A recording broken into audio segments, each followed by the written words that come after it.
മുൻപ് കുറേ സിനിമകളിൽ വലിയ ക്യാരക്ടേഴ്സൊക്കെ വന്നിട്ട് പുള്ളിക്ക് അഭിനയിക്കാൻ അറിയാൻ പാടില്ല, അല്ലെങ്കിൽ പുള്ളിനെ കൊണ്ട് എടുത്ത പൊങ്ങത്തില്ല എന്നൊക്കെ പറഞ്ഞ് പല ക്യാരക്ടേഴ്സും പോയിട്ടുണ്ട്. ഇപ്പോൾ പൊടിമീശ മുളയ്ക്കണ പ്രായം എന്നുള്ളതായിരിക്കും എല്ലാവരും പെട്ടെന്ന് അസോസിയേറ്റ് ചെയ്യുന്ന ഒരു ഇത്.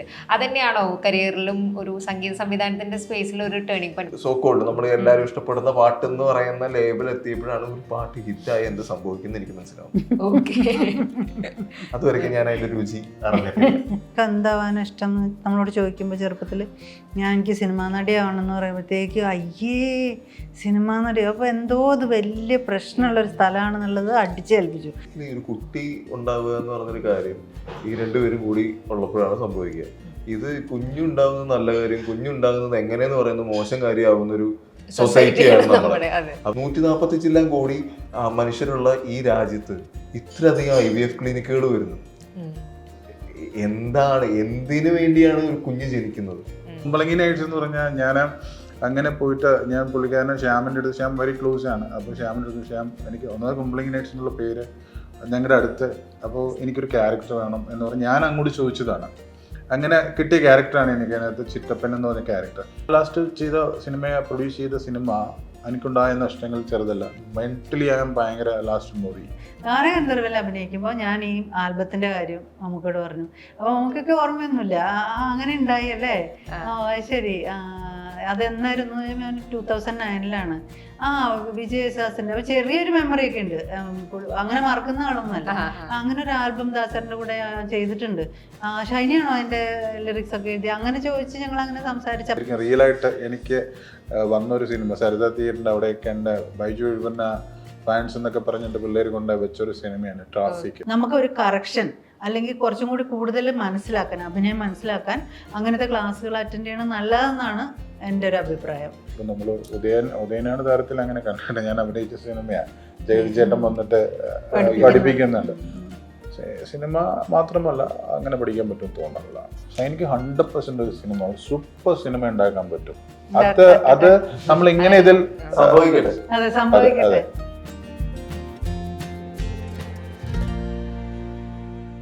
മീഡിയ വണ്ണിനൊപ്പം വിശേഷം ടീമാണ് വിശേഷം പറയാൻ വന്നിട്ടുള്ളത്. ബൈജു എഴുപുന്ന, ആനന്ദ് മധുസൂദനൻ, ഷൈനി സാറ. വളരെ സന്തോഷം. അപ്പം നിങ്ങൾ 3 പേരും തമ്മിലൊരു സാമ്യം തോന്നിയത്, 3 പേരും അഭിനയത്തിലുണ്ട് ഇപ്പം, പക്ഷെ പല പല മേഖലകളിൽ സിനിമയുടെ കൈവച്ചിട്ടുണ്ട്. ഇപ്പം ഡയറക്ഷനും പ്രൊഡക്ഷനിലും നോക്കിയിട്ടുണ്ട്. ഇവിടെ പിന്നെ പണ്ട് തൊട്ടേ മ്യൂസിക് ചെയ്യുന്ന ആളാണ്, വരികൾ എഴുതുന്നുണ്ട്. സംവിധാന സഹായിയായിട്ട് ജയരാജനൊപ്പം തുടങ്ങിയ ഒരു വലിയ ഹിസ്റ്ററി ഉണ്ട് സിനിമയുടെ ഒപ്പം. അപ്പം നിങ്ങളുടെ 3 പേരുടെയും ഫസ്റ്റ് സിനിമയിൽ എത്തുമ്പോഴുള്ളൊരു ആഗ്രഹം എന്തായിരുന്നു? ഏത് ഫീൽഡിൽ കൈവയ്ക്കണം എന്നായിരുന്നു? പിന്നീട് ഈ പല മേഖലകളിലേക്ക് വന്നപ്പോൾ കിട്ടിയൊരു സന്തോഷം എന്താണ്? ഇവിടെ തുടങ്ങാം. ഞാൻ 100% ആക്ടറായിട്ട് തന്നെ വന്ന ആളാണ്. പക്ഷേ ഞാൻ അഭിനയിക്കുന്നതിന് മുമ്പും ഞാൻ സിനിമയുടെ തിയേറ്റർ ഉണ്ടെന്നപ്പന് അന്ന് മുതൽ ഫിലിം ഓപ്പറേറ്റിംഗ്, ഞാൻ സിനിമ പണ്ട് അങ്ങനെയാണല്ലോ. അപ്പോൾ ഓപ്പറേറ്റിംഗ് ഞാനൊന്ന് പഠിച്ചതിൻ്റെ ടിക്കറ്റ് കൊടുക്കും, പോസ്റ്റ് ഔട്ട് ചെയ്യും. അതിനുശേഷം മീൻസ് അത് സിനിമയോടുള്ളൊരു ആഗ്രഹം കൊണ്ട് അങ്ങനെ പിന്നെ സിനിമ ആക്ടറായി. അതിനുശേഷമാണ് സുന്ദരപുരുഷൻ എന്നുള്ള ഒരു സിനിമ ഫസ്റ്റ് പ്രൊഡ്യൂസ് ചെയ്യുന്നത്. പിന്നെ അതിനുശേഷം റൈറ്ററായി, ഡയറക്ടറായി, ഇപ്പോൾ ഒരു സിനിമയിൽ പാട്ടും പാടി. അപ്പോൾ എന്നാൽ പോലും എന്നെ സംബന്ധിച്ച് ഏറ്റവും ഒരു സേഫായിട്ടുള്ള, അല്ലെങ്കിൽ എന്നെ കൊണ്ട് പറ്റുമെന്ന് കരുതുന്ന ഒരു ആക്ടർ തന്നെയാണ്. ആനന്ദിന് എങ്ങനെയാണ്? ഒരുപാട് പാട്ടുകൾ ചെയ്തല്ലോ, പിന്നെ എഴുതുകയും ചെയ്തു. ഞാൻ മ്യൂസിക് കമ്പോസർ ആവുക എന്നുള്ളത് തന്നെയായിരുന്നു. വേറെ ഈ എഴുത്തോ അല്ലെങ്കിൽ അഭിനയമോ ഒന്നും എൻ്റെ ഡിക്ഷണറിയിൽ ഉണ്ടായിരുന്നില്ല. എഴുത്ത് പിന്നെയും ഞാൻ കോളേജ് ടൈമിലൊക്കെ അത്യാവശ്യം എഴുതുമായിരുന്നു എന്നുള്ളത് വെച്ച് നിർത്തിയാൽ അത് സിനിമയിൽ എഴുതും എന്നുള്ള പ്രതീക്ഷയൊന്നും എനിക്കുണ്ടായിരുന്നില്ല. ഞാൻ ആകെ ഫോക്കസ് ചെയ്തിരുന്നത് മ്യൂസിക് തന്നെയാണ്. കമ്പോസർ ആവുക, അതിൻ്റെ ടെക്നിക്കാലിറ്റീസ്. ഞാൻ പഠിച്ചത് സൗണ്ട് എഞ്ചിനീയറിംഗ് ആയിരുന്നു. അപ്പോൾ എല്ലാം റിലേറ്റഡ് ടു മ്യൂസിക് ആയിരുന്നു. അല്ലാതെ ബാക്കിയെല്ലാം പിന്നീട് ഉണ്ടായ എവല്യൂഷനാണ്. എങ്ങനെയാണ് ചേച്ചിക്ക്? എങ്ങനെയാണ്? എനിക്ക് കളിയാട്ടത്തിലൊക്കെ ആണല്ലോ ഗ്രേറ്റ് മൂവിലൊക്കെ സ്റ്റാർട്ട് ചെയ്തത്. അതെ അതെ അതെ, സത്യത്തിൽ എനിക്ക് അഭിനയിക്കാൻ തന്നെയായിരുന്നു ഇഷ്ടം. ചെറുപ്പം മുതലേ അതായിരുന്നു ഇഷ്ടം. ഭയങ്കര സിനിമ ഭ്രാന്തായിരുന്നു. എല്ലാ സിനിമകളും വിടാതെ കാണും. അങ്ങനെ അഭിനയം തന്നെയായിരുന്നു മനസ്സിൽ. പക്ഷെ ഞാൻ വലുതായി കഴിഞ്ഞപ്പോൾ ഞാനൊരു വില്ലേജിലാണ് വളർന്നതൊക്കെ. അപ്പോൾ അവിടെയൊക്കെ അഭിനയിക്കാൻ പോവുക, നടിയാവുക എന്നൊക്കെ പറഞ്ഞാൽ ഭയങ്കര മോശപ്പെട്ട കാര്യമായിട്ടാണ് കണ്ടിരുന്നത്. അപ്പോൾ ഞാൻ ആരോടെങ്കിലും നിനക്ക് എന്താവാൻ ഇഷ്ടം എന്ന് നമ്മളോട് ചോദിക്കുമ്പോൾ ചെറുപ്പത്തിൽ എനിക്ക് സിനിമാ നടിയാവണമെന്ന് പറയുമ്പോഴത്തേക്ക് അയ്യേ സിനിമ നടി. അപ്പോൾ എന്തോ അത് വലിയ പ്രശ്നമുള്ളൊരു സ്ഥലമാണെന്നുള്ളത് അടിച്ചേൽപ്പിച്ചു. പക്ഷേ നമ്മൾ വലുതായി കഴിഞ്ഞിട്ട് ഞാൻ LLBക്ക് ഒക്കെ പഠിക്കുന്ന സമയത്ത് പോലും ഞാൻ ഒരു സിനിമയുടെ ഓഡിഷൻ ഒന്നുമല്ല, അന്നിങ്ങനെ ഇന്നത്തെ പോലെ ഓഡിഷനൊന്നും അല്ല, വെറുതെ നമ്മൾ ഫോട്ടോ അയച്ചു കൊടുക്കുക. അങ്ങനെ അയച്ചു കൊടുക്കാൻ വേണ്ടി ഫോട്ടോ എടുത്തപ്പോഴത്തേക്ക് LLB എൻ്റെ ക്ലാസ്മേറ്റ്സ് വരെ എന്നെ നിരുത്സാഹപ്പെടുത്തി. എടി പൊട്ട സ്ഥലമാണ് സിനിമ, പോരുതിട്ടോ, ഭയങ്കര പ്രശ്നമാണ്, നീ ഇതൊന്നും അയച്ചു കൊടുക്കൊന്നും വേണ്ട, ആ മോശം ആൾക്കാരാണ് സിനിമയിലുള്ളവർ, അങ്ങനെയൊക്കെ പറഞ്ഞ് പേടിപ്പിച്ചു. പക്ഷേ എൻ്റെ മനസ്സിൽ അപ്പോഴും സിനിമ തന്നെ. അപ്പോൾ അന്ന് എൻ്റെ 1-2 സുഹൃത്തുക്കൾ എന്നോട് മലയാളം സിനിമകളല്ലാണ്ട് പുറത്ത് മറ്റു പടങ്ങളുണ്ട് എന്ന് പറഞ്ഞിട്ട് ഫിലിം ഫെസ്റ്റിവലിനൊക്കെ കൊണ്ടുപോയി നല്ല നല്ല സിനിമകൾ കാണിച്ചു തരും ചെയ്തപ്പോൾ എൻ്റെ സിനിമാ ഭ്രാന്ത് കൂടുകയാണ് ചെയ്തത്. അപ്പോഴും എനിക്ക് ആക്ടർ ആവണമെന്ന്, പക്ഷേ ആക്ടർ ആവണമെന്ന് തുറന്നു പറയാനുള്ള ധൈര്യം നഷ്ടപ്പെട്ടു പോയി. അങ്ങനെയാണ് ഞാനൊരു ഫിലിം ഫെസ്റ്റിവലിൽ വെച്ചിട്ട് ജയരാജ് സാറിനെ കാണുന്നതും സാറിനോട് ഞാൻ പോയി ചോദിച്ചത്, സാറിന് എന്നെ അസിസ്റ്റൻ്റ് ആക്കാമോ, അങ്ങനെയാണ് ചോദിച്ചത്. അപ്പോൾ അത് സത്യത്തിൽ അഭിനയിക്കാൻ ചോദിക്കാനുള്ള പേടി കൊണ്ടാണ്, മനസ്സിലായില്ലേ? അപ്പോൾ ഇതിലൂടെ അഭിനയത്തിലേക്ക് വരാം എന്നുള്ളൊരു ഇതാണ്. അങ്ങനെ സാറ് എന്നെ പറഞ്ഞു പിന്നെന്താ, അങ്ങനെയാണ് കളിയാട്ടത്തിൽ പോസ്റ്റ് പ്രൊഡക്ഷൻ ഞാൻ അസിസ്റ്റൻ്റായി ചേരുന്നത്. അത് കഴിഞ്ഞ് സ്നേഹം എന്ന് പറഞ്ഞ സിനിമ ചെയ്യണതൊക്കെ. അപ്പോൾ എനിക്ക് ഞാൻ നല്ലൊരു അസിസ്റ്റൻ്റ് ആയിരുന്നു എന്നാണ് എൻ്റെ സാറിൻ്റെ അഭിപ്രായം. എല്ലാവരോടും എന്നെക്കുറിച്ച് അവൾ നല്ല അസിസ്റ്റൻ്റ് ആണെന്ന് അങ്ങനെ പറയുന്നതാണ് ഞാൻ കേട്ടത്. ഞാൻ കളിയാട്ടത്തിൽ പോസ്റ്റ് പ്രൊഡക്ഷനിൽ ഞാൻ ഡബ്ബിങ് അസിസ്റ്റൻ്റ് ആയിരുന്നു. ഡബ്ബിങ് ചെയ്യുമ്പോൾ അന്നെന്ന് വെച്ചാൽ ഇന്നത്തെ പോലെയുള്ള ഡബ്ബിങ് അല്ല. അന്ന് ചിത്രാഞ്ജലി സ്റ്റുഡിയോയിൽ വലിയ സ്ക്രീനിൽ, സിനിമ പോലെ തന്നെ വലിയ സ്ക്രീനിൽ പടം ഇട്ടിട്ട് നമ്മൾ കറക്റ്റ് ലിപ്പ് കറക്റ്റായിരിക്കണം. ഇപ്പോൾ എന്ന് വെച്ചാൽ നമ്മൾ കുറച്ച് മുന്നോട്ട് പറഞ്ഞു പോയാലും വലിച്ചിടുക എന്നൊക്കെ പറഞ്ഞിട്ട്, പിടിച്ചിടുക എന്നൊക്കെ പറഞ്ഞിട്ട് ഇങ്ങോട്ട് വലിച്ചിടുക. അന്ന് അതൊന്നും നടക്കില്ല. 39 പ്രാവശ്യം 42 പ്രാവശ്യമൊക്കെ ഒരു ഡയലോഗ് എൻ്റെ മുമ്പിൽ വെച്ചിട്ട് ഓരോരുത്തർ പറയുന്നത് ഞാൻ കേട്ടിട്ടുണ്ട്. അത്ര ബുദ്ധിമുട്ടായിരുന്നു അന്ന് ഡബ്ബിംഗ് എന്നൊക്കെ പറയുന്നത്. ദിവസങ്ങളോളം എടുത്തിട്ടാണ് ഒരു പടമൊക്കെ ഡബ് ചെയ്യുക. പക്ഷെ അതൊക്കെ ഞാൻ ഇപ്പോഴത്തെ ഇതിലും വർക്ക് ചെയ്യുന്നുണ്ടല്ലോ. അപ്പോൾ എനിക്ക് ഈ 2 മാറ്റങ്ങളും ഞാൻ കണ്ട് മനസ്സിലാക്കിയ ഒരാളാണ്. അപ്പോൾ ടെക്നിക്കലി ഉള്ള ചേഞ്ചൊക്കെ അതെനിക്ക് ഭയങ്കര ഒരു സന്തോഷമാണ്. അങ്ങനെ ഞാൻ ഒരേ പടം കഴിഞ്ഞു, സാറ് അടുത്ത പടം ചെയ്തു. പിന്നെ എനിക്ക് ലൈഫിൽ ഒരു ഗ്യാപ്പ് വന്നു, കല്യാണം കഴിഞ്ഞപ്പോൾ ഒരു 10 years ഗ്യാപ്പ് വന്നു. അപ്പോൾ ഞാൻ ഗൾഫിലേക്ക് പോയി. അത് കഴിഞ്ഞിട്ട് ഞാൻ അതെ, ഞാൻ HR-ലൊക്കെ വർക്ക് ചെയ്തിരുന്നത്. അപ്പോൾ അപ്പോഴും ഞാൻ സിനിമകൾ കാണാത്ത ഒരു ദിവസം പോലും എൻ്റെ ജീവിതത്തിൽ ഉണ്ടായിട്ടുണ്ടാവില്ല. അപ്പോൾ അങ്ങനെ ഇരിക്കുമ്പോഴാണ് ഫേസ്ബുക്കാണോ അന്ന് എനിക്ക് തോന്നുന്നു, വേറെന്തോ ഓർക്കൂട്ടോ, അങ്ങനെ എന്തൊക്കെയാണ്. അതുവഴി സാറ് ജിമെയിലൊക്കെ വന്ന സമയത്താണ് സാറിങ്ങനെ, അല്ല ഫേസ്ബുക്കിൽ കൂടെ തന്നെ കേട്ടോ, ഫേസ്ബുക്ക് വന്ന സമയത്ത് സാറിങ്ങനെ എൻ്റെ അടുത്ത് എന്നെ കണ്ടുപിടിച്ചിട്ട് ഇങ്ങനെ ചോദിച്ചു, നീ ഇത് എവിടെ പോയി, എന്താ പറയാണ്ട് പോയത്? ഞാനിപ്പോൾ പടം ചെയ്തുകൊണ്ടിരിക്കുകയാണ്, ദ ട്രെയിൻ എന്ന് പറഞ്ഞിട്ട്, താല്പര്യം ഉണ്ടെങ്കിൽ വന്നാൽ കൂടാന്ന് പറഞ്ഞു. ഞാനപ്പോൾ കുവൈറ്റിലാണ്. ഞാൻ അത് കേട്ടത് മതി, കേൾക്കാത്ത മതി. അതൊക്കെ ഹസ്ബൻഡിൻ്റെ അടുത്ത് പറഞ്ഞ് ഞാൻ ലീവിന് പോയിട്ടിട്ട് തിരിച്ചു വരാമെന്ന് പറഞ്ഞിട്ട് അവിടെ നിന്ന് മുങ്ങി. എൻ്റെ ഇവിടെ വന്നിട്ട് പറഞ്ഞ് ഞാൻ വരുന്നില്ല. ട്രെയിനിൽ ഞാൻ ജോയിൻ ചെയ്തു. അങ്ങനെയാണ് അത് സംഭവിച്ചത്. ട്രെയിനിൽ മമ്മൂക്കയുടെ കൂടെ ആദ്യമായിട്ട് ഞാൻ വർക്ക് ചെയ്യുന്നൊരു പടം ദ ട്രെയിനായിരുന്നു. അത് കഴിഞ്ഞ് പിന്നെ സാറിൻ്റെ തന്നെ നായിക, വീരം, പകർന്നാട്ടം, അങ്ങനെയുള്ള പടങ്ങൾ. പിന്നെ പുറത്ത് ഹരം എന്ന് പറഞ്ഞിട്ട് വിനോദ് സുകുമാരൻ ഡയറക്റ്റ് ചെയ്തൊരു പടം ചെയ്തു. അത് കഴിഞ്ഞിട്ട് പിന്നെ രാജേഷ് കെ എബ്രഹാമിൻ്റെ 6 സുന്ദരികളുടെ കഥ എന്ന് പറഞ്ഞു, ആ പടത്തിലും അസിസ്റ്റൻ്റ് ആയിരുന്നു. അതിലാണ് സത്യത്തിൽ ഞാൻ ആദ്യമായിട്ട് അഭിനയിക്കുന്നത്. ആ പടത്തിൽ ഞാൻ തന്നെയാണ് കാസ്റ്റ് ചെയ്തത് മാലാ പാർവതിയെ. അപ്പോൾ ഞാൻ അന്ന് ഞങ്ങൾ ഫ്രണ്ട്സായിരുന്നു. അങ്ങനെ ഞാൻ ഇങ്ങനെ പറഞ്ഞു, ഒരു സീനുണ്ട്, അഭിനയിക്കാൻ വരണം. അങ്ങനെ പക്ഷേ ഇവരെന്ത് ചെയ്തു, റീഷെഡ്യൂൾ ചെയ്തപ്പം ഡേറ്റ് മാറി. അപ്പോൾ പുള്ളിക്കാരത്തേക്ക് വരാൻ പറ്റിയില്ല. അപ്പോൾ എൻ്റെ അടുത്ത് അസോസിയേറ്റ് ചോദിച്ചു, ഒരു സീനല്ലേ ഉള്ളൂ, ഇനിയിപ്പോൾ വേറെ ആരെയും വിളിക്കേണ്ട, ഷൈനിക്ക് അങ്ങോട്ട് ചെയ്തുകൂടെന്ന് ചോദിച്ചു. നമ്മുടെ മനസ്സിൽ ലഡു പൊട്ടി. അപ്പോൾ അതെ, അപ്പോൾ ഞാൻ നോക്കാം സാറേ എന്നൊക്കെ പറഞ്ഞിട്ട് ഞാൻ മേലിലെ രാജശേഖരൻ സാറായിരുന്നു അസോസിയേറ്റ്. അങ്ങനെ ഞാൻ ഡ്രസ്സൊക്കെ ചെയ്ത് ഡയലോഗൊക്കെ പഠിച്ച് പോയിരുന്നു ചെയ്തു കേട്ടോ. അപ്പോൾ നമ്മൾ പകരത്തിന് ഒരാൾക്ക് വേണ്ടി ചെയ്യുന്നു. അപ്പോഴത്തേക്കും എനിക്ക് സംവിധാനം തലയിൽ കയറിയിട്ടുണ്ടായിരുന്നു. അതിനോട് തന്നെയായിരുന്നു പാഷൻ കൂടുതലും. അപ്പോൾ ഞാൻ ഈ ഒരു സീൻ ചെയ്ത് കഴിഞ്ഞപ്പോഴത്തേക്കും സാർ എന്നെ വിളിച്ച് നിർത്തിയിട്ട് പറഞ്ഞു, ഷൈനി ഇത് താൻ തരക്കേടില്ലാണ്ട് ചെയ്തിട്ടുണ്ട്, തനിക്ക് വേണമെങ്കിൽ ഇത് നോക്കാട്ടാ, സീരിയസ് ആയിട്ട് അഭിനയം എടുത്തോട്ടാ എന്ന് പറഞ്ഞപ്പോഴത്തേക്കും വീണ്ടും രണ്ടാമത്തെ ലഡു പൊട്ടി. അങ്ങനെ ഈ സിനിമകളുടെ സംവിധാനത്തിൻ്റെ ഒരു ഗ്യാപ്പ് കഴിഞ്ഞ് ഇങ്ങനെ വെറുതെ ഇരിക്കുന്ന സമയത്താണ് മഹേഷിൻ്റെ പ്രതികാരത്തിൻ്റെ ഒരു കാസ്റ്റിംഗ് കോൾ വരുന്നത്. അപ്ലൈ ചെയ്യുന്നു, ഓഡിഷന് പോകുന്നു. അങ്ങനെ അതിൽ അനുശ്രീയുടെ അമ്മയായിട്ട് അഭിനയിക്കുന്നു. അങ്ങനെ ഞാനൊരു അഭിനേത്രിയായി മാറി. പിന്നീട് ഏറ്റവും ട്രെൻഡിങ് അമ്മയായിട്ടും മലയാള സിനിമ കണ്ടിട്ടുള്ളത്.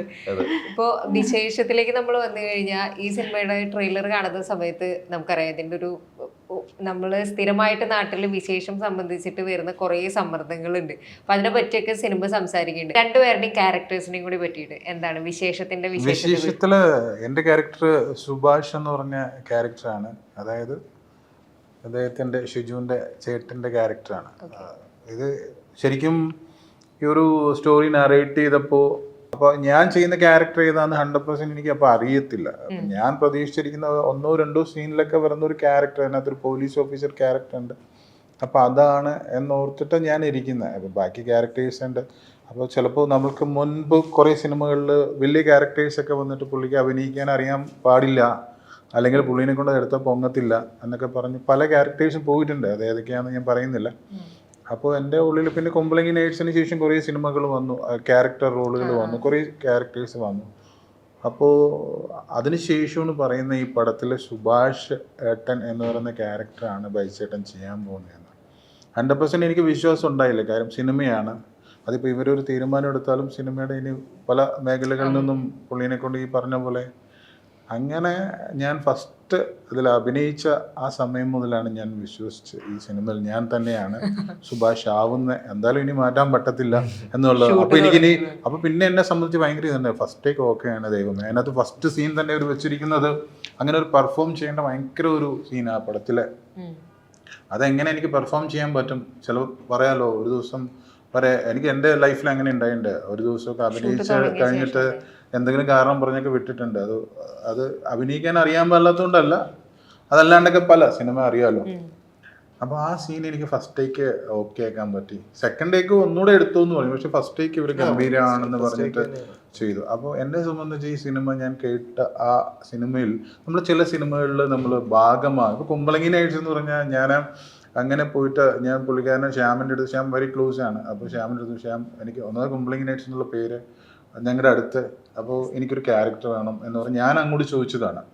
അങ്ങനെ കിട്ടിയ ക്യാരക്ടറാണ് എനിക്ക് അതിനകത്ത് ചിറ്റപ്പൻ എന്ന് പറഞ്ഞ ക്യാരക്ടർ. എന്ന് പറഞ്ഞാൽ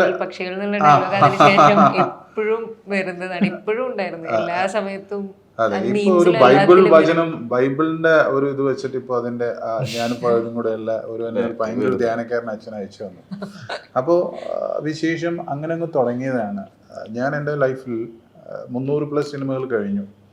ഞാൻ എൻ്റെ ഒരു ഫസ്റ്റ് സിനിമ അല്ലെങ്കിൽ ദ ബെസ്റ്റ് സിനിമ ഇതുപോലത്തെ ക്യാരക്ടറിന് കിട്ടണമെങ്കിൽ തപസ്സിരിക്കണമെന്ന് പറയുന്ന ടൈപ്പ് ഓഫ് ഒരു ക്യാരക്ടറാണ് ഇതിലെ സുഭാഷ്. ഈ സിനിമ എല്ലാ ടൈപ്പ് ഓഫ് ആൾക്കാരെയും ഓഡിയൻസിനെയും തിയേറ്ററിലേക്ക് വരണം, എന്നാൽ മാത്രമേ ഉള്ളൂ ബിസിനസ്. നമ്മൾക്കിനി നല്ല സിനിമകൾ ഓഡിയൻസ് തിയേറ്ററിൽ നന്നായിട്ട് ഓടിയില്ലെങ്കിൽ അത് ഇന്നത്തെ ഒരു അവസ്ഥയിൽ OTT-ലും TV-ലും പോലും വരാത്ത അവസ്ഥയാണ്. കാരണം എൻ്റെ ഒരു ലാസ്റ്റ് സിനിമ, ഞാൻ ലാസ്റ്റ് ചെയ്ത സിനിമ, പ്രൊഡ്യൂസ് ചെയ്ത സിനിമ, എനിക്കുണ്ടായ നഷ്ടങ്ങൾ ചെറുതല്ല. മെൻ്റലി ആയാലും ഭയങ്കര ലാസ്റ്റ് മൂവി. അത് നല്ല സിനിമയായിട്ട് ഓടഞ്ഞതല്ല, അത് ഇതേപോലെ ഓഡിയൻസ് തട്ടിക്കളഞ്ഞൊരു സിനിമ. ഇതുപോലെ ഇഷ്ടംമാരെ എൻ്റെ നമ്മുടെ ഫ്രണ്ട് സർക്കിളും പ്രൊഡ്യൂസർ അസോസിയേഷനിലൊക്കെ പോയിരിക്കുമ്പോൾ ഓരോരുത്തരൊരു സിനിമ എന്ന് പറഞ്ഞാൽ ഭയങ്കര പാഷൻ, ഇഷ്ടമായിട്ടാണല്ലോ സിനിമ ചെയ്യുന്നത്. ബിസിനസ് വേറെ എന്തും ചെയ്യാം. അത്ര ഇഷ്ടമായിട്ട് വരുന്ന നല്ല സിനിമകൾ തിയേറ്ററിൽ ജനം എടുക്കാണ്ടിരിക്കുമ്പോൾ നഷ്ടപ്പെട്ടു പോകുന്ന കുറേ ഇതുണ്ട്. അതുകൊണ്ട് നല്ല സിനിമകൾ ഇപ്പോൾ തിയേറ്ററിലേക്ക് നല്ല ആൾ വരുന്നുണ്ട്. ഇപ്പോൾ നമുക്കിപ്പോൾ കുറേ ഈ 2024 ഗംഭീര ഹിറ്റുകളും ഒരുപാട് ഓഡിയൻസും വന്ന ആ കൂട്ടത്തിലേക്ക് പറയുന്ന ഒരു സിനിമയാണ് വിശേഷം. ഒരു ഡൗട്ടും ഇല്ല. അത് പ്രിയപ്പെട്ട പ്രേക്ഷകർ വരണം. ഒപ്പം ഒരു അഭിനേതാവ് ഇങ്ങനെ പറയുമ്പോൾ റൈറ്ററിന് കുറച്ചും കൂടെ സന്തോഷം ഉണ്ടാവുമല്ലോ. അപ്പോൾ നമ്മൾ ഹീറോ ആയിട്ടുള്ളതിനേക്കാൾ ഒരു സന്തോഷമല്ല നമ്മൾ ക്രിയേറ്റ് ചെയ്തിട്ടുള്ള ഒരു ക്യാരക്ടറിനെ പറ്റിയിട്ട് ഒപ്പം അഭിനയിച്ച ആൾ ഇത്രയും സന്തോഷത്തിൽ പറയുമ്പോൾ. നമ്മൾ ഈ ഫീൽ ഗുഡ് സിനിമകളിലേക്ക് എഴുതുന്ന സമയത്ത് പിന്നെ നമ്മൾ ഏതെങ്കിലും ഒരു സാമൂഹ്യ വിഷയം കൈകാര്യം ചെയ്യുന്ന ഒരു സിനിമ ചെയ്യുമ്പോൾ എനിക്ക് തോന്നുന്ന 2 കാര്യം വളരെയധികം ശ്രദ്ധിക്കണം എന്ന് ചിലപ്പോൾ തോന്നുക. പ്രീച്ചി ആവാനും പാടില്ല, ഭയങ്കരമായിട്ട് നമ്മളൊരു ഉപദേശം കൊടുക്കുന്ന പോലെ ആവരുത്. പിന്നെ ഫീൽ ഗുഡിനെ സംബന്ധിച്ചിടത്തോളം ക്രിഞ്ച് അടുപ്പിക്കരുത്, ഓവർ ഫീൽ ഗുഡ് ആവരുത്. ഇപ്പൊ ഈ 2 ക്രൈറ്റീരിയയും നമ്മൾ എഴുതുന്ന സമയത്ത് തന്നെ മൈൻഡിൽ ഉണ്ടായിരുന്നു, അതോ ലൈക്ക് ഇങ്ങനെ ഒരു ഫ്ലോയില് വന്നതെല്ലാം എഴുതുമായിരുന്നു? എങ്ങനെയായിരുന്നു? ഫ്ലോയില് വന്ന് എഴുതുന്നതല്ല, ഞാൻ എപ്പോഴും ആദ്യമേ എഴുതാതിരിക്കില്ല. ഞാൻ എൻ്റെ രീതിയിൽ നിന്ന് ഒരു കഥ, ഒരു ത്രെഡ് മനസ്സിൽ വന്നു കഴിഞ്ഞാൽ അത് പിച്ച് ചെയ്യും, റാൻഡംലി പിച്ച് ചെയ്യും. ഇന്ന ആളോട് ഒന്നുമില്ല, ഞാൻ ആരെ കണ്ടാലും ഒരു കഥയുടെ ഇതെന്ന് പറഞ്ഞ് പറയാൻ തുടങ്ങും.